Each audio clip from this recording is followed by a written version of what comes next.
Welcome to my YouTube channel. அதாவது இன்றைக்கி நம்ம பார்க்க போகிற வீடியோ வந்து ஒரு சும்மான எடிட்டிங் அப்ளிகேஷன் தான். அது ரொம்ப சிம்பிளாக இருக்கும். ஜஸ்ட் உங்கள் ஃபோட்டோ மட்டும் அப்லோட் பண்ணி ஆட்டோமேட்டிக்காக எப்படி எடிட் பண்ணுறது தான் பார்க்க போகிறோம். வாங்க வீடியோ போவோம். வீடியோ போக முன்னாடி நம்ம சேனலை இது வரைக்கும் நீங்கள் சப்ஸ்கிரைப் செய்யலாம், மறக்காமல் சப்ஸ்கிரைப் செய்யுங்க. பக்கத்தில் நோட்ஸை கிளிக் பண்ணுங்கள். அப்போ தான் நாங்கள் போகிற ஒவ்வொரு வீடியோ உங்களுக்கு உடனே நோட்டீஸ் ஆகும், நீங்களும் அப்டேட் இருக்கலாம். வீடியோ ஸ்கிப் பண்ணால் பாருங்கள். நீங்கள் ஸ்கிப் பண்ணீங்கன்னா இந்த அப்ளிகேஷன் எப்படி யூஸ் பண்ணுறது உங்களுக்கு எதுவும் தெரியாமல் போயிடும். வாங்க இப்போ வீடியோ போவோம்.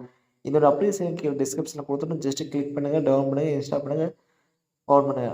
அது மட்டும் இல்லாமல் நம்மளோட டெலிகிராம் பேஜ் லிங்க் கீழே டிஸ்கிரிப்ஷனில் கொடுக்குறோம். ஜஸ்ட் அதை கிளிக் பண்ணி ஜாயின் பண்ணிக்கோங்க மறக்காம. இப்போ நான் அந்த அப்ளிகேஷன் ஓப்பன் பண்ணுறேன் பாருங்கள். ஜஸ்ட் அந்த அப்ளிகேஷன் நேம் வந்து ஐஃபேஸ்னு அப்ளிகேஷன். அது ஜஸ்ட் நீங்கள் ஃபோட்டோ ஆட் பண்ண மட்டும் போதும், வேறு எதுவும் இல்லை. சிம்பிளாக தான் இருக்கும். செக் பண்ணலாம் வாங்க எப்படி யூஸ் பண்ணுறதுன்னு பார்ப்போம். 4 எஃபெக்ட் கொடுத்துருவாங்க. ஸ்மூத் ஃபோட்டோ, அது ஃபோட்டோ வந்து ரொம்ப நீங்கள் எவ்வளோ டார்க்காக எவ்வளோ ஒயிட் இருந்தோ அப்படியே ஸ்மூத்தாக அழகாக ஃபோட்டோ எடிட் பண்ணலாம். 3Dயில் உங்களுக்கு என்ன எடுத்துக்கலாம். அது மட்டும் இல்லாமல் மோர் ஏஐ ஸ்டைல், அது ஏஐ ஸ்டைல் மாதிரி கார்ட்டூன் மாதிரி எடுத்துக்கலாம். ஜஸ்ட்டு ஸ்கெட்ச் பண்ண மாதிரி எடுத்துக்கலாம். அப்படியே நீங்கள் யூஸ் பண்ணி இதில் ஒரு ஆப்ஷன் யூஸ் பண்ணிக்கோங்க. நான் இது ஒரு ஆப்ஷன் யூஸ் பண்ணுறேன். ஸ்மூத் ஃபோட்டோ ஒரு ஆப்ஷனை ஜஸ்ட் அதை கிளிக் பண்ணுறேன். அது ஏர் ஆப்ஷனை கிளிக் பண்ணுங்கள். அது கிளிக் பண்ணோடனே உங்கள் ஃபோட்டோ சூஸ் பண்ண சொல்லும். ஒரு ஃபோட்டோ சூஸ் பண்ணிக்கோங்க. நான் ஒரு ஃபோட்டோ சூஸ் பண்ணிக்கிறேன். இப்போ இந்த ஃபோட்டோ ரொம்ப வித்தியாசமாக இருக்கும்.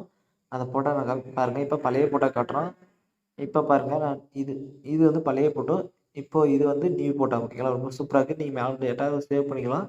இல்லைனா இதுக்கே எஃபெக்ட்லையும் யூஸ் பண்ணிக்கலாம். வேணா யூஸ் பண்ணிக்கலாம். இந்த லாக் ஆகிருந்தது ஒன்றும் ஜஸ்ட்டில் அதை கிளிக் பண்ணி ஜஸ்ட்டு வாட்ச் ஆடுன்னு ஒரு ஆப்ஷன் வரும். அந்த ஆடை பார்த்தா அந்த லாக் ஆடில் ஃப்ரீயாக நீங்கள் அந்த எஃபெக்ட் யூஸ் பண்ணிக்கலாம். ஓகேங்களா, எனக்கு இப்போ அந்த எஃபெக்ட்லாம் தேவையில்லை.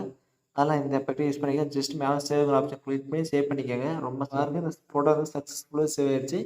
நீங்கள் முன்னே இந்த ஃபோட்டோவுக்கு இந்த ஃபோட்டோ ரொம்ப வித்தியாசமாக இருக்குது. வாங்க நான் டெமோ காட்டுறேன் உங்களுக்கு எப்படி.